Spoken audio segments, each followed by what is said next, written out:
2. This ain't a pool track or crew, this warehouse 15, but legends speak true. 3 rings on my fingers, gold medals gleam, but under this armor, life ain't always what it seemed.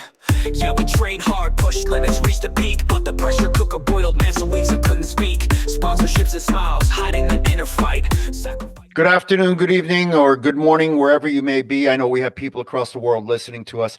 This is the Warehouse 15, where we keep it real. And if your feelings get hurt, well, sorry, but not sorry, as they say.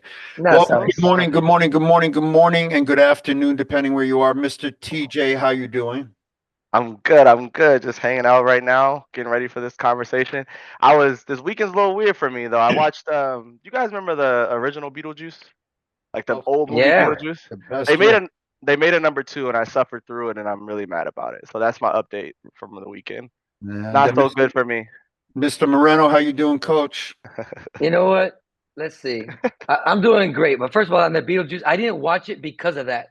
Everyone's, oh, can't wait to see it. I'm just like, it's been I don't know how many years. You can't. I said, no, I'm not even gonna watch. I watched Gladiator, and I want to watch that. I haven't watched that yet. And you know what? It wasn't bad, but you know, the first one was so iconic. It's just hard to replicate that. So yeah, for me, that wasn't that good. But I'm doing good. I just thought of a funny story because my daughter's been sick all week. She went to school. They sent her home. She was okay. A day later, she went back bad. And I was just looking at her. She looked so helpless and so quiet and so sick and laying there like my little baby.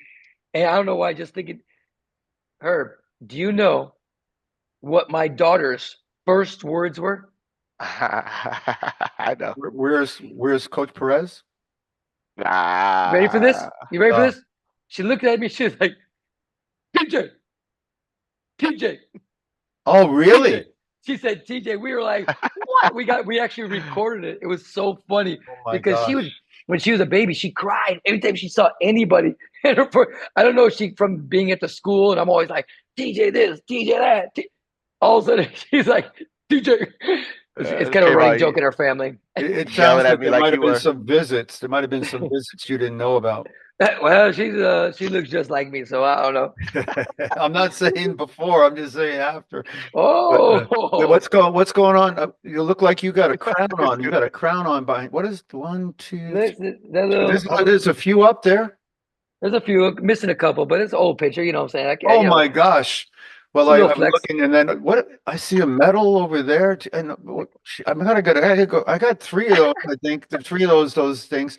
But when we're talking about the old school, the old movie, the Gladiator, the Beetlejuice, I'm going to just say that I agree. I agree. Also in Taekwondo, the old medals, the guys who won medals, and 3 of them are on the podcast today. So I'm going to say it out loud. But then again, there really is only old medals. The new ones aren't. Can I jump in real fast? Actually, I had a little bit of I had a little bit of a talk with somebody on social media, and again, I know, I know we argue we debate back and forth about old school, new school, and stuff like that.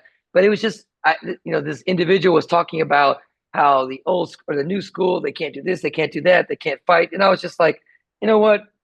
We were going back and forth about our points, but one of my thing was because he kept on referencing that the old school guys were tough guys, and there were old school guys that were tough guys that could fight in and out. I said, but listen, I was on many national teams, and you were on 2, where some of these dudes, they were great in the ring, but they couldn't fight their way out of a wet paper bag. So let's not have this thing like everybody around us were badass tough dudes. And I'm not saying these guys nowadays are, but you know what I'm saying? I come on, we've been on a lot of trips where people, in certain situations would run the other way. I'm just saying. We have been on many teams, and I have been on many teams where there are a lot of sissies. I don't know if they can use that wording. Maybe I'll get canceled, but yes, we had a lot of old school teams, and teams before I was on them actually that had a lot of sissies on them that couldn't fight and wouldn't fight. No, but they were good at the sport. They were good at the sport. They looked at the sport. They referred to the sport as a game. They were players. Correct. We referred to the sport. It was a fight, and we were fighters. I remember one of your good friends couldn't stand. Oh, actually, it was I think it was Greg Baker. Greg Baker was an old fighter. He's a rough guy, whatever. But I remember somebody would said, "Yeah, we're a Taekwondo player, and we played the game." And he's like, "What are you talking about?" There were some people that looked at it as a game and a sport. Some people looked at it as a fight and a sport. And I think I would be willing to bet there's some people in this day and age, I mean, that look at it for sure as a sport, but there's some of them that can ball their fists up and they can let it go if they have to. I believe. Not all of them, but I not think the I majority. think you guys have, listen, you guys are closer to the athletes than I am, and you've got some great athletes, and I'm sure that some of them can actually fight. It's not evidenced by the Olympic Games by any means, but I'm sure that, they can hurt things more than other people's feelings, right? So, Yeah. I'm going to assume that that's the case because I never like to diminish the athlete. I think it's the responsibility falls on the organization and what the expectations are, which is what we talked about last week. And I think we're going to kind of try to continue on this week, which is where are we? What are we doing? And I know that Coach, you had something you wanted to say about that. And before we move on to the next topic. Me first? Go ahead, TJ, you can go. You want to talk about something? We're just going back for the recap for last week. A little bit, Well, yeah. yeah, we can do that. And we can also, I know we want to talk about solutions. I'm not the kind of guy that, if there's a broken window, I don't want to talk about who broke the window. I want to talk about what we can do to fix the window. So it doesn't matter. You can point out a problem, but do you have a solution? So we're going to get to solutions this week. But before we get there, let's recap and make sure we got everything where it needed to be. Yeah, I mean, I know. So I kind of ended on, I asked Coach Moreno just kind of like, was this what you envisioned when we talk about a national team program or the setup and all that stuff like that? Honestly, for me, I think the one thing that stands out the most for me is just I think the level that we get involved, the level that the national team get involved with the juniors. Like I think I was very privileged when I was a junior. I was around the big dog coaches. I was around the guys that been there before, done that before, and like those are the ones that were guiding me through the process that would, I would say, ultimately help me later on at the higher levels. And I'm not saying no coaches that go are good. I just think I mean, look, you have two high level coaches, that are with you as a junior and a cadet, or not cadets then, but as a junior, kind of like showing you how things are, have your support and your development at the competitions and everything. So I mean, it's just a little bit of a different take on where we are now, and then kind of just selecting teams to go with the kids to the event, coming back, and then restarting again the next year. I mean, listen, I'll add to that, like in a sense. First of all, Young, I'm not. Of course, you're correct. If you're going to throw some shade at people or things, sometimes you might want to try to, help fix it. But I'm going to tell you something. To be honest with you, I don't think it's my job to fix it. If you want to hire me, if you want to bring me, not hire me, you want to bring me to the table, I'm more than willing to give some introspect on it and maybe find some solutions. But that being said, I mean, kind of what TJ mentioned. It's I've heard in the past that some of your best coaches should be at the bottom level.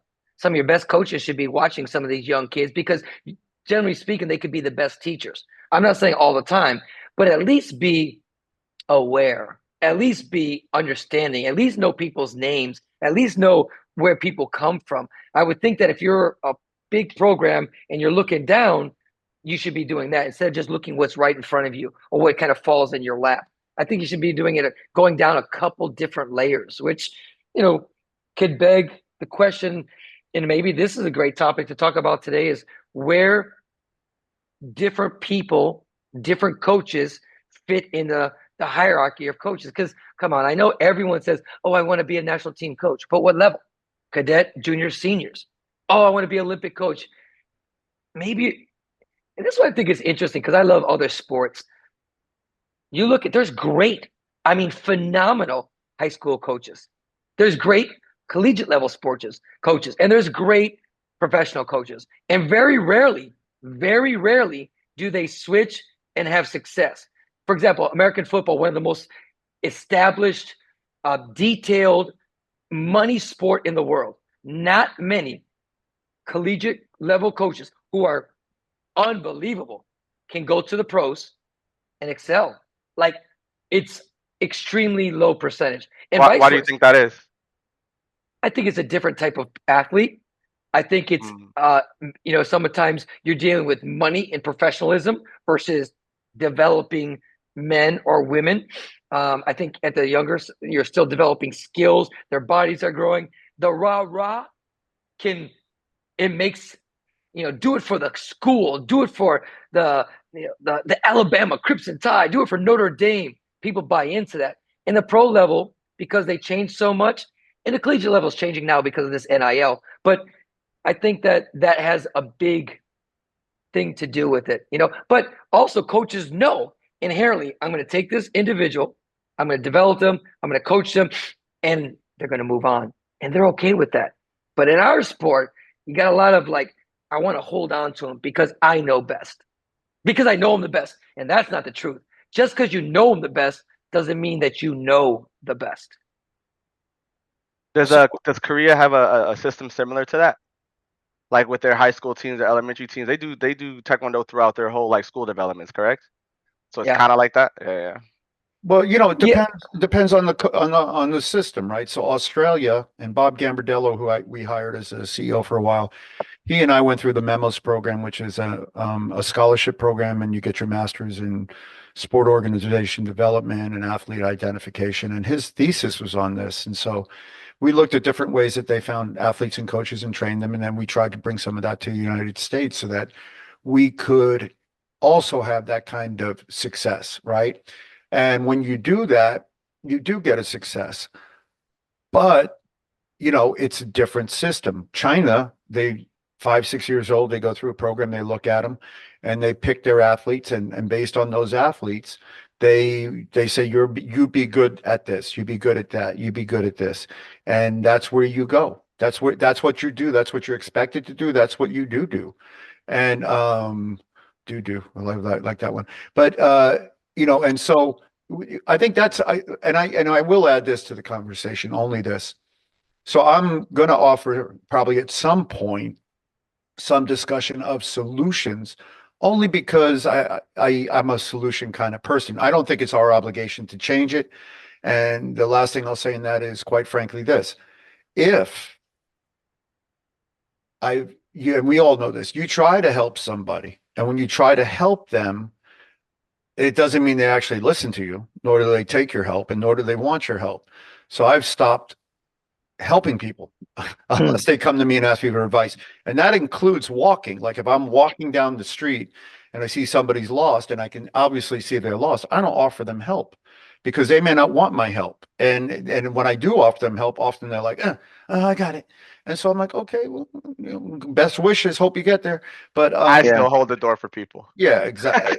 No, I still listen. I'm a gentleman. I hold the door. I do all that stuff. But when it comes to the rest of the stuff, God bless you, baby Jesus. Hope you find your way, because unless you look to me and ask me, I'm not going to help you, because in my experience, and this goes with organizations, USA Taekwondo is where it is because it doesn't want or need anybody's help. It thinks it's got it figured out, or it likes where it's headed. And that's the WT, that's the Kooky one, that's this. And quite frankly, that's the International Olympic Committee and a bunch of the other guys I've worked with and for.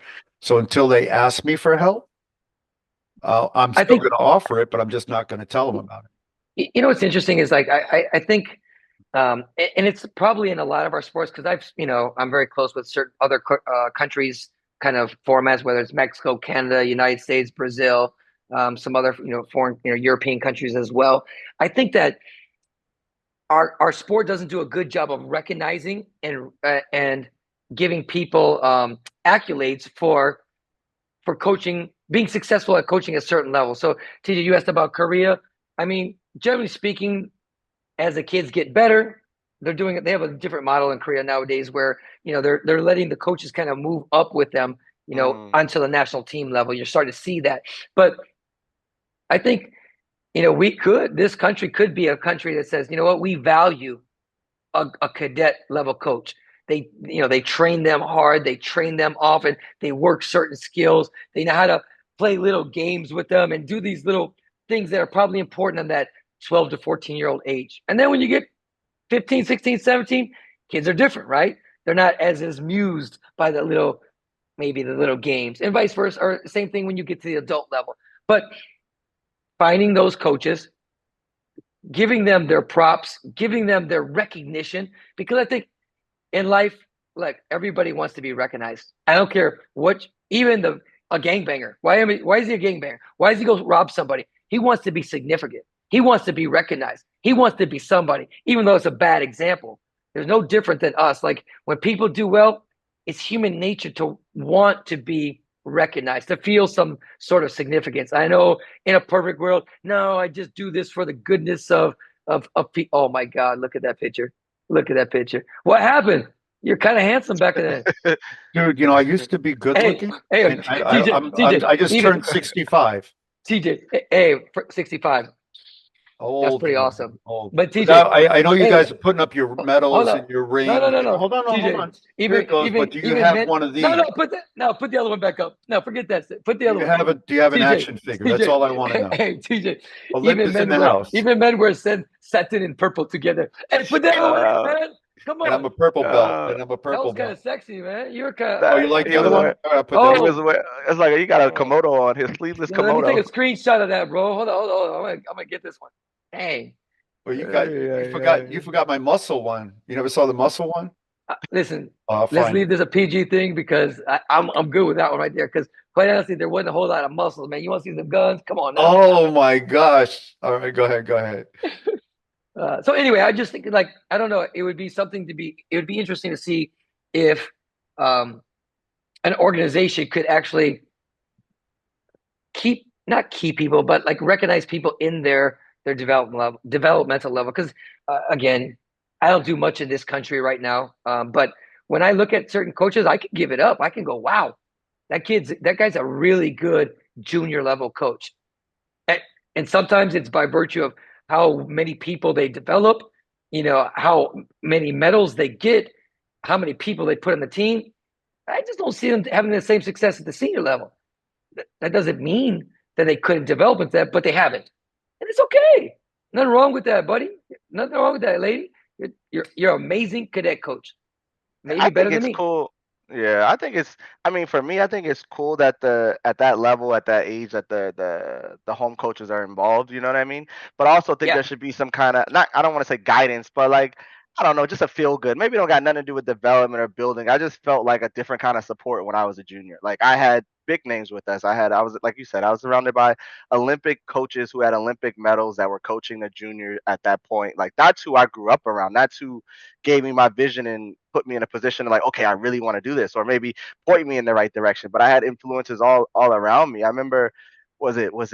I remember being at my junior Pan Am championships and losing that one, losing the semifinals, I believe it was, to a controversial call, whatever it may be. And I remember taking my mouthpiece out and dropping it on the floor. And I think it was Miss Lemus actually. Miss Lemus, she's like, hey, shut up. And I didn't do it as a disrespectful thing, but from that moment on, I realized how important it was to be aware of your surroundings, to be aware of the moment, to like not get thrown off track by those little things. So I think all those things, not that those lessons can't be taught by other coaches, it's just it means something different when you're coming from people who are literally been at the highest levels of the game and have affected even like as I met them as a younger stage in my career as opposed to getting through when I started to like finishing. You know what I mean? But let me ask you, because I'm gonna go devil's advocate, because I believe certain coaches are better equipped because of their experiences. So how does a coach? I'm a small coach, and I say, yeah, but how am I going to learn that if I never get my chance at it? You know what I'm saying? So maybe that's what you're saying, TJ, is like we need some good mentors, talking to those people. And this goes now to education, Coach Perez. You've been, on this for 25 years, but teaching people at different levels and a senior level, maybe you need to act and walk and talk like this, dress like this. Maybe, oh my gosh, look at this guy. Bro, calm down, boys. You got some P. Diddy oil on that body right there, boy. I better hold on. Let me take that down. Hold on. The P. Diddy comment killed it. That ain't much better. Yeah. No, but you know what I'm saying? Like, so think about that. Like, if coaches are teaching people, this is how you act at a senior level, this is how you act at a junior level, this is how you act at a cadet level, it's no different than a head coach having a technical director to go and deal with technical issues with the WT, right? You need to have a buffer. The coach should coach. So when I get in the ring, I don't feel any malice because that referee saw me arguing with him later. Let my technical director go do that on behalf of me. You know what I'm saying? Like, there's just certain people's jobs that need to do those things, and everybody can develop and get better and excel. And I think that that's, probably missing in this country on many levels. So I think what you guys said is correct. And so here's where I'll dovetail into it, right? And try to offer perspective. With regard to the coaching and how you develop coaches and what coaches, so coaches should start with a general idea on what they want to do. So if you're a coach, and I'm kind of going through this with my son, who's an athlete at the moment, and so I'm preparing him for a life of coaching, because at the end of his athletic career, he's going to be a coach. And I'm working with actually a professional soccer player now that's coaching my son. And I'm telling him the same thing. You're an athlete now, 10 years from now, you're going to be a coach. So build your understanding of the game now. And actually, I have him building content now so that when he stops being an athlete, he doesn't have to become an insurance salesman, right? Or work as a lawyer or whatever. If he loves Who is this? Who are you talking about? Your son or the guy that's coaching your son? Both. Okay. So I'm building a legacy for the guys who are coaching my son, saying, hey, have you thought of this? Because I didn't when I was an athlete. And I wish I had, because then I would have been 20 years earlier. And so he heard it and it resonated with him. And so he's now, good thing about doing that is then you start to reinvestigate yourself and what are my goals? What am I doing? How am I teaching? How am I understanding this, even when you're an athlete? For my son, who's just a junior in high school, we're going through that process, but I'm building an understanding of the game for him and a legacy. So he understands, not only should you understand the game, but you should understand how to teach. So I have him coaching younger kids and getting that experience now. So as a coach, you should have that understanding and say, where do I sit? Am I a woman's coach? Am I a men's coach? Am I a juniors coach? Is that my best role? And Korea does a pretty good job of this. They have very elite coaches. Kim, the best coach in the world, studied under the best coach ever. Ko Min taught Kim Se-yuk. Kim Se-yuk was a high school coach. Juan trained there. Coach Moreno trained there.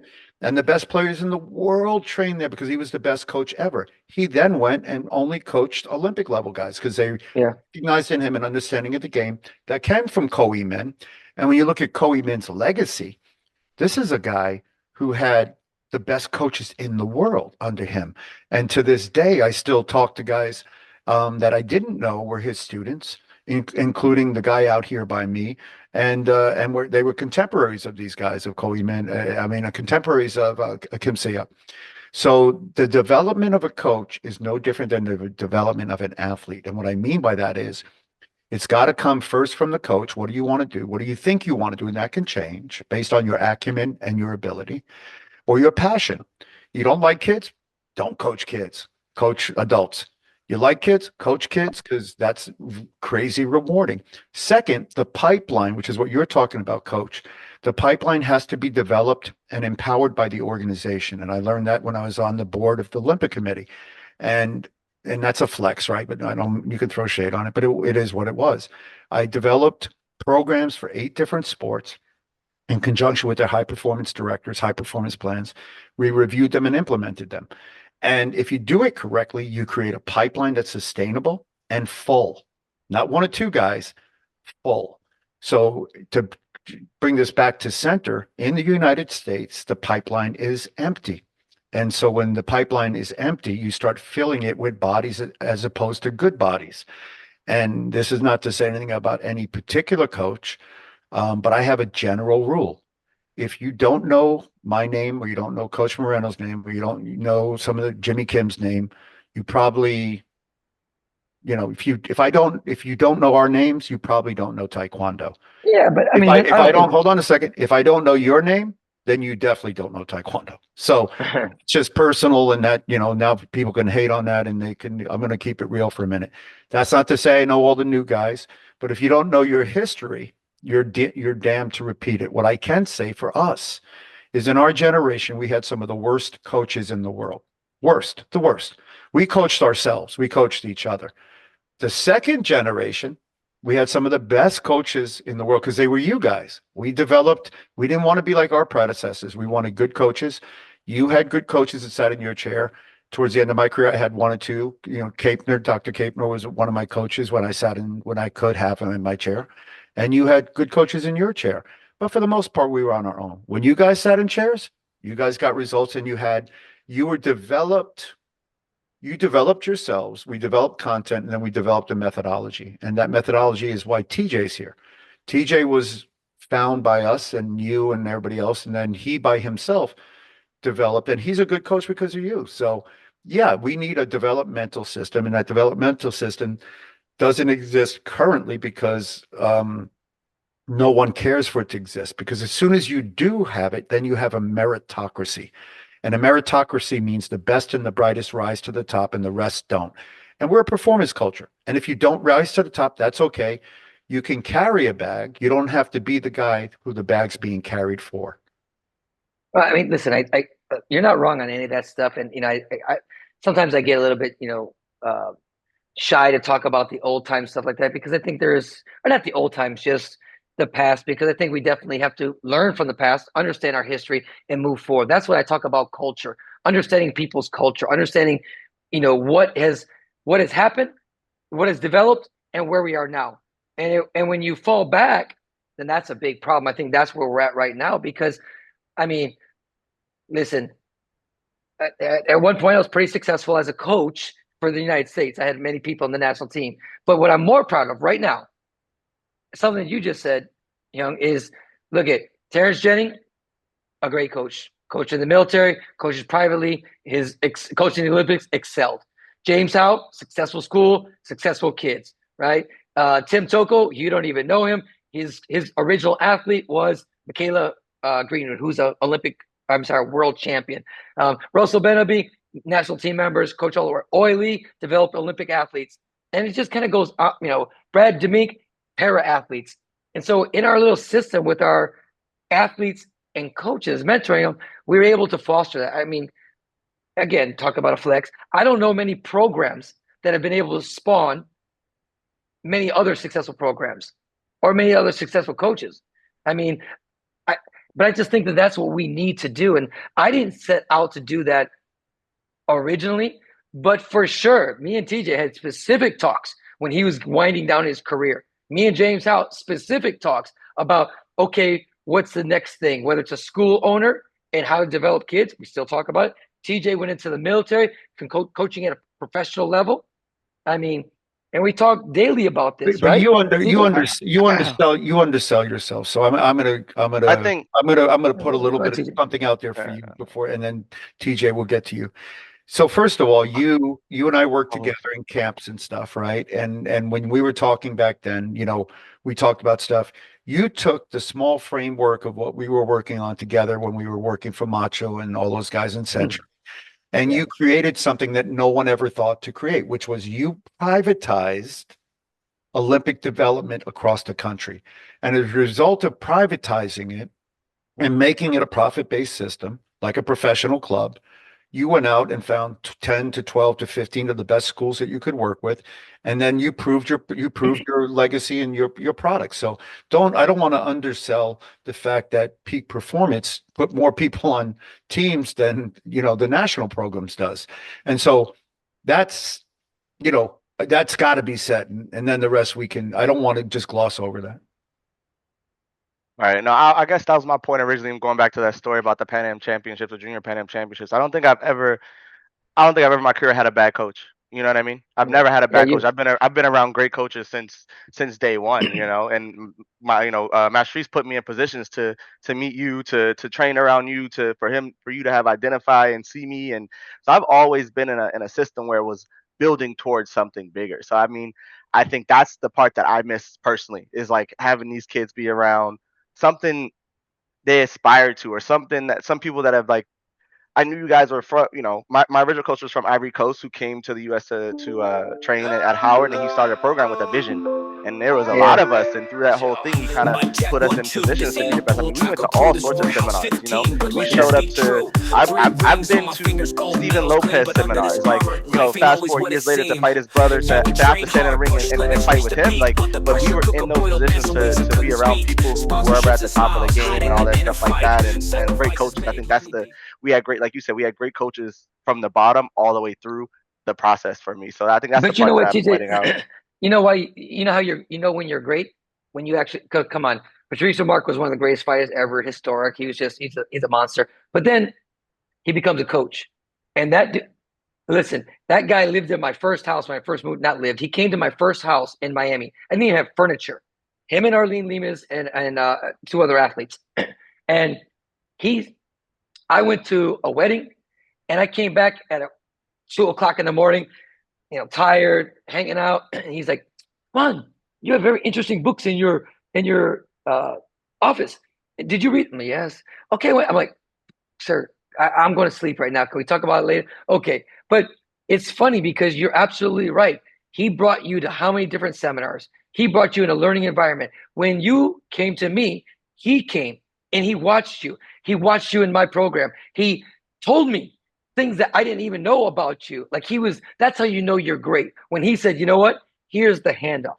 Here's the handoff." And we wouldn't have gotten to where we got to with each other without him. And like I can wholeheartedly admit that, give credit, give him a high five, and just respect him. And it's interesting enough, when he became the national team coach,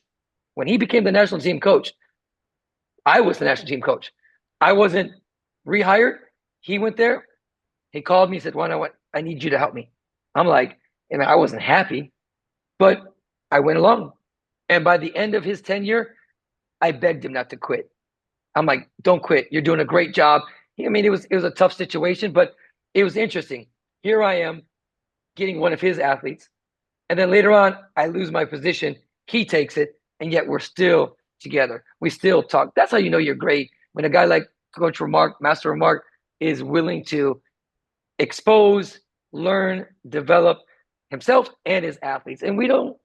Yeah, he I made don't us have many people like afraid. that. He made us not afraid of anybody. He put us in everybody's room to hear it from every single person. He was never shy about that type of stuff in development. And if he thought that person had value, he wanted us in front of them. That was the goal. That's because Patrice Remarque was a great athlete and to be feared. And he was one of the few guys, along with Jimmy Kim, that I feared. And because I watched him fight, and I watched people leave the national championships when they saw he was in his draw. And then he beat Jay Warwick within an inch of his life on a number of occasions. And, and that's just keeping it real. When myself and Coach Moreno and others started to do the education program and develop the content, we reached out to Patrice Remarque because we understood that. And, one of my favorite stories was, I met him. We're coming back on a plane from 1987 World Championships or a World Cup. And we're talking, and I'm like, "Oh man, I always wanted to fight you." And he said, I was Now? no, He said now, Right now. no, exactly. Yeah, put it on. I'm like, Like- now, this is years later, right? Not I don't need it. I don't in need it. response to it. And he goes, I always wanted to fight you too. And I could barely understand him to this day. When he calls me with his French Ivory Coast accent, I have to kind of like really tune in. And so then we're talking about fighting, just so you can understand what a true fighter is like. This was not a fighter. This was a murderer. This guy, he's like, "When I come into the ring, I do not think about Why does he sound like that? my job is to kill you. I want to kill you." Missing the accent. Yeah, he was, not his mentality as a fighter is why he was so successful, and all the people that worked with him were successful, because when he trained you, it wasn't about winning. It was about brutality. I had never seen a man so brutal. And, Coach Moreno knows this story, and I'll end with this last one because it's a funny one. One of the other best fighters I ever knew in that division for the United States was James Villasana. Villasana was an amazing athlete. So he had a fight. He looks at his draw. This is 1991, and he's got to fight Patrice Remarque. He goes, "Captain, who is this guy, Patrice Remarque?" So I go, "Oh no, yeah, he's old, man. He used to be really good, but are you sure?" I said, "Yeah, no, you can beat him." So he goes in, fights Patrice, and wins. They have a war. They have a war.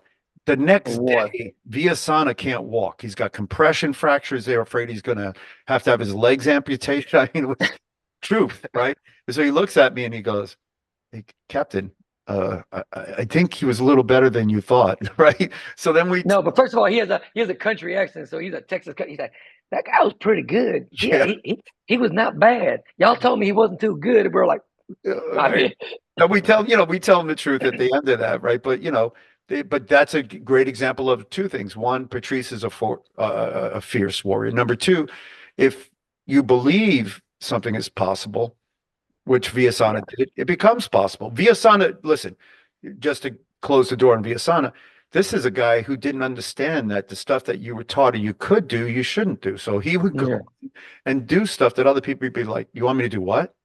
No, no. He would just go in and do it. Like the first time I saw him. I got a Patrice story. Patrice, so this is 2000-ish, 2002, 2003. He comes to Miami. I'm training a bunch of guys, and he wants to train. He wants to come to practice. So, everybody's got sweatpants on, shirts, baseball hat. He goes in the locker room. He comes out in a full dough book. And I'm like, oh, okay. And so earlier we had trained, and like we did like in one gym, we did some line drills, and I step spar with them up and down, making sure just to make sure it was light, because I'm like, I don't know what he's going to do to me. And so fast forward to 2 days later, we're actually at this, Susei Cho, the owner of Macho, the guy who made Macho, this guy's Susei Cho. We're at his dojo, and we're doing drills. He comes out with his dobok on. And one of my guys, who's not bad, he's a welterweight. He's like, who's that guy? I'm like, he's our coach from a long time ago. He's like, bro, he's not bad. I'm like, yeah, he's okay. So then all of a sudden I said, okay, light sparring. And he's like, sparring? Yes. He goes in. Everybody has shin guards, forearm guards. That's it. He comes out, headgear, chest guard. He has everything. I'm like, oh shit.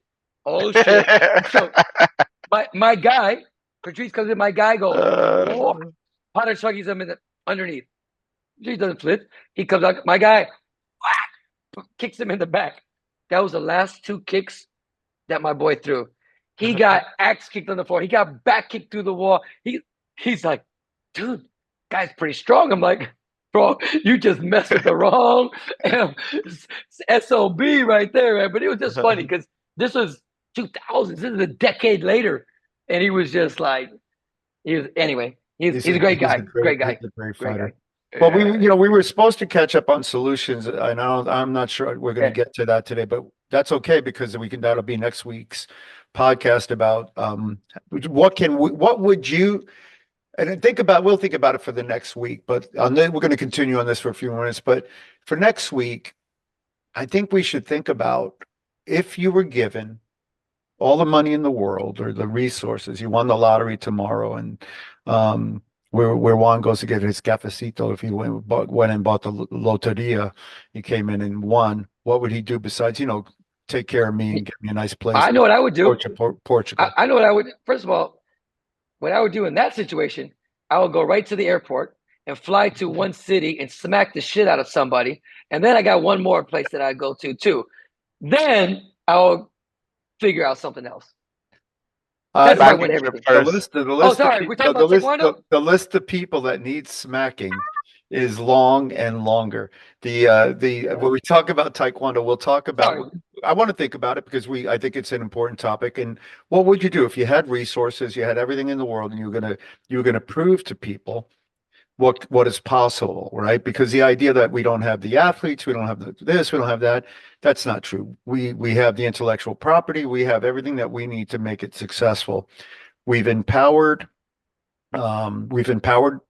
through acquiescence and pandering a certain group to run organizations, and this is across the world, not just here.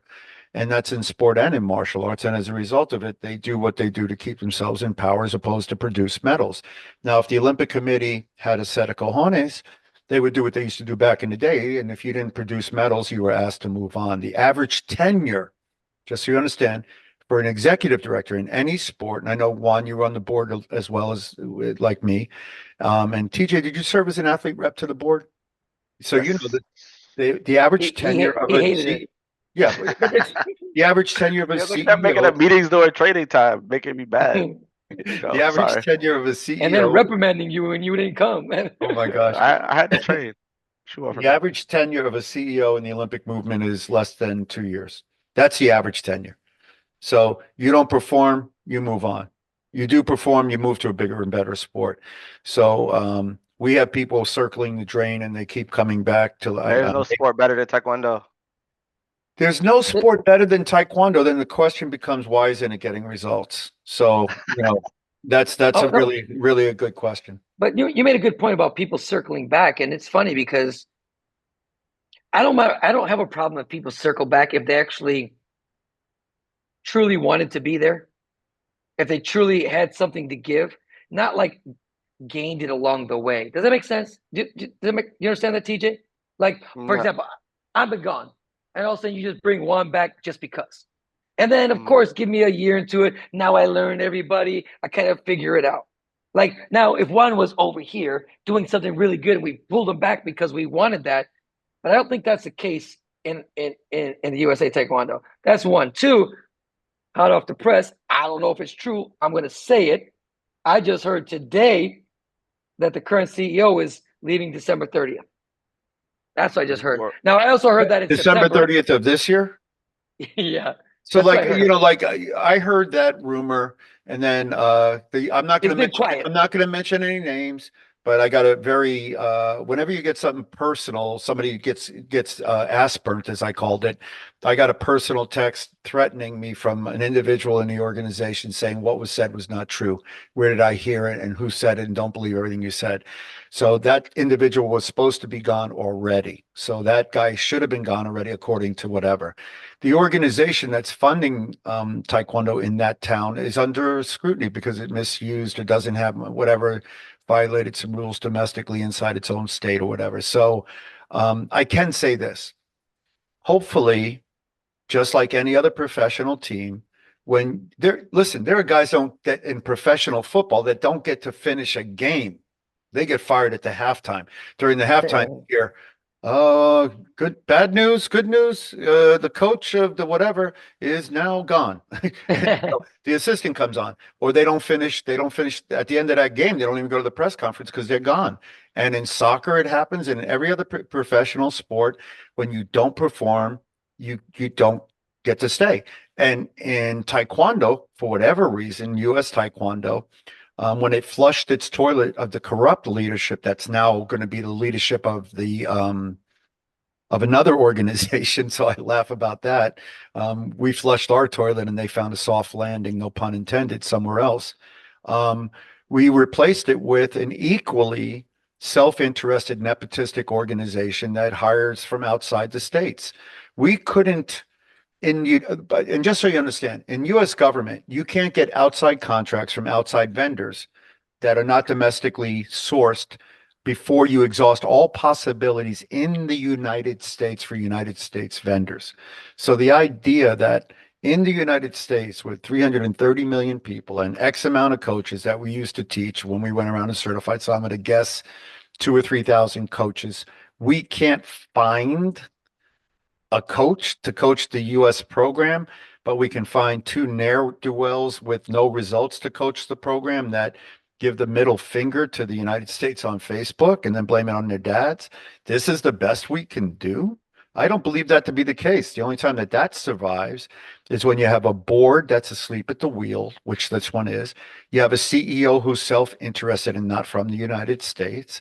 And you have a COO that was a former athlete that didn't perform and is still trying to relive his glory days or make up for the fact that he got knocked out unconscious at the Olympic Games. Of course, he's going to continue to take the cheap tickets to Korea to go eat food and talk to Cho. So that's you want to keep it real? That's me speaking. And why do I speak? Because I'm Olympus and I got an Olympic gold medal and World Cup gold medal and I'm a ninth dan.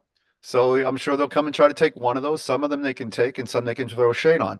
You want one last thing, and I'm going to keep it real, and you guys can't comment and won't.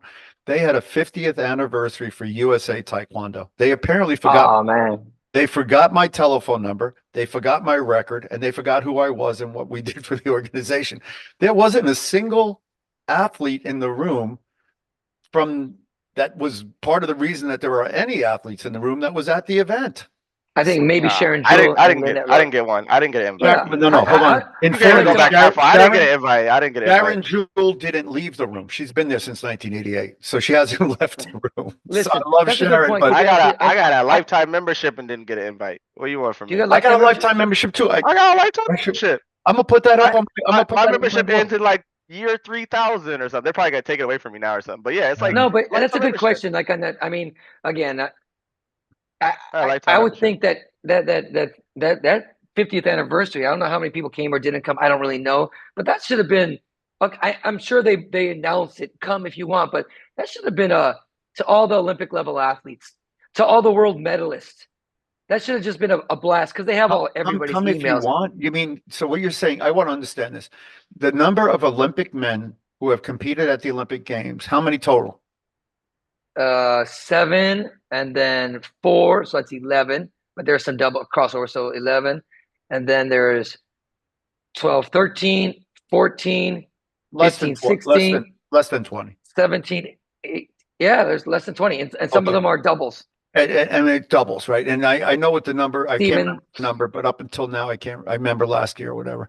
So I can tell you it's less than 20. You're telling me that for the 50th anniversary, the most important thing that's happened to Taekwondo was its inclusion in the Olympic Games, and the number of Olympic medalists at the Games, 3 of whom were here on this podcast. They forgot our emails. They didn't. There wasn't a phone call that was made. I get phone calls. I get phone calls for Hall of Fames and stuff like that. I get personal phone calls getting inviting to stuff. My son's a soccer player. He gets notes from coaches, phone calls asking him to come try out to come be part of their university. And he's that's because they want him. I get it. They don't want us, but you would just think again. What? To everybody, to all the Olympic level athletes, they should have had some kind of like personal invite. Look at that face. How could they not want Olympus and the 5 Olympic rings and that medal in the back? That I can't.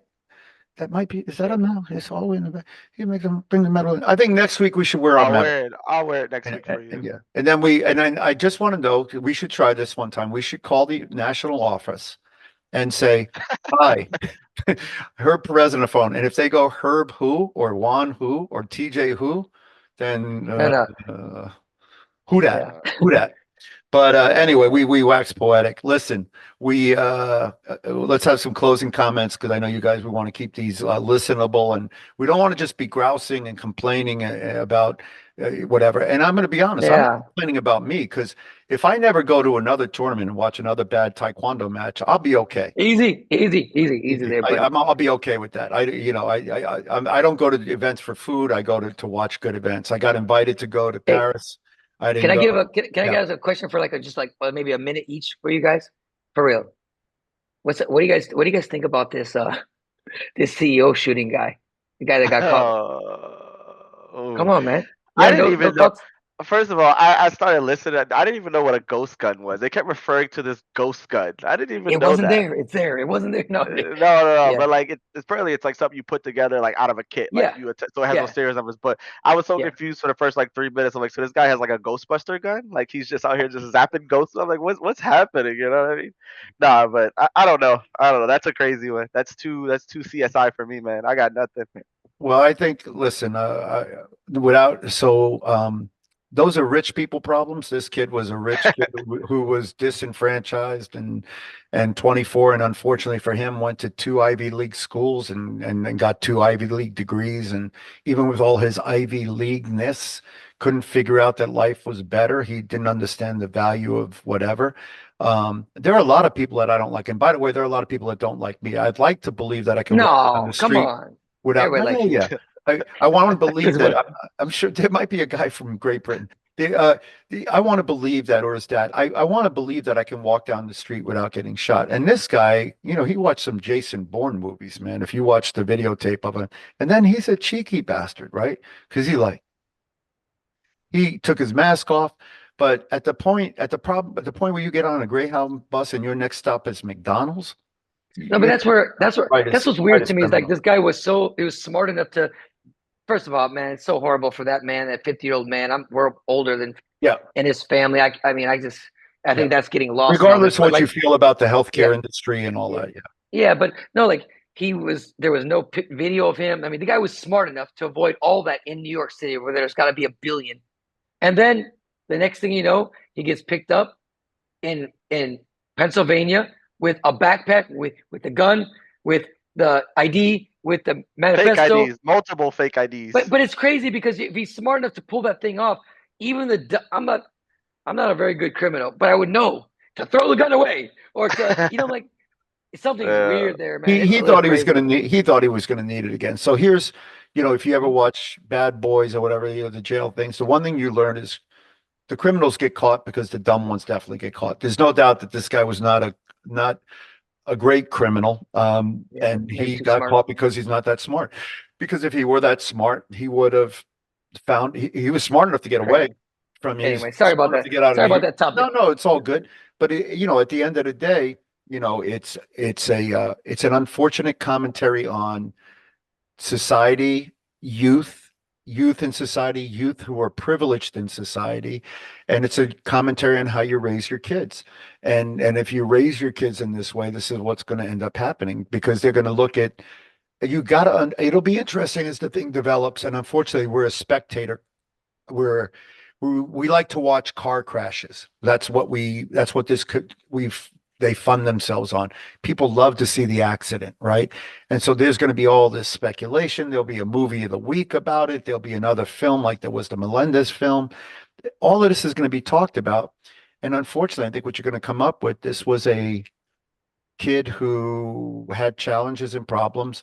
Obviously was smart enough to get through a lot of school and do well. He was valedictorian. It wasn't valedictorian. He wasn't a regular kid.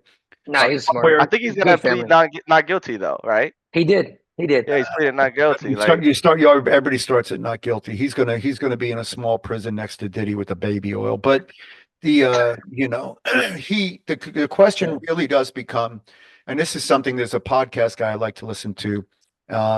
His name is Scott Galloway, and he talks about men raising men. This is a young man who was not raised by a man. This was a young man that wasn't raised to have a role model. We were all raised with role models. We had fathers in our lives, or we had seniors in our lives, or we had people we respected in our lives, that when we did something, we knew it was a reflection upon them.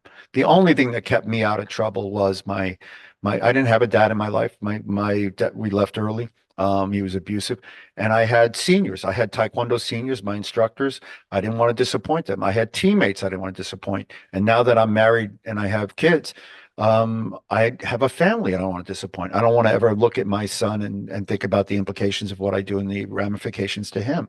So when you're not raised to be a man, you're not raised to be a gentleman, you're not raised to understand consequences, this is the outcome.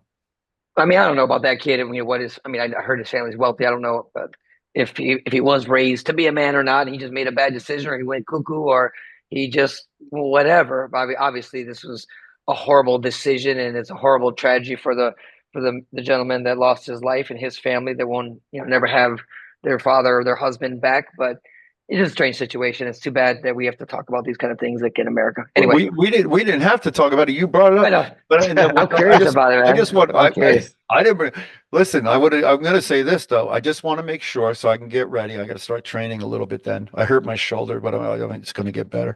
You talked about when you win the lottery, you're going to get on a plane to go to a particular city and slap somebody. That wouldn't be San Francisco. I'm hoping. No, I shake your hand when I see you. I'm not gonna slap you, man. You're good. Now he's claiming injuries like he's pulling out of that Jake Paul fight. Now your shoulder hurts. Oh, it's my left shoulder. My right hand is still ready, but my kick is gonna hurt. You grab it, I'll start crying like a little baby. All right, gentlemen. This has been the Warehouse 15 again, keeping it real. It was probably a little more real than most people would like, but that's okay too. I want to say thank you. Any last words, Coach Moreno? No, great talking to everybody. Can't wait to see everybody next week. Bigger and better. And then Coach Jennings. All good. I'll catch you guys next week. All right. Like we said, we are out.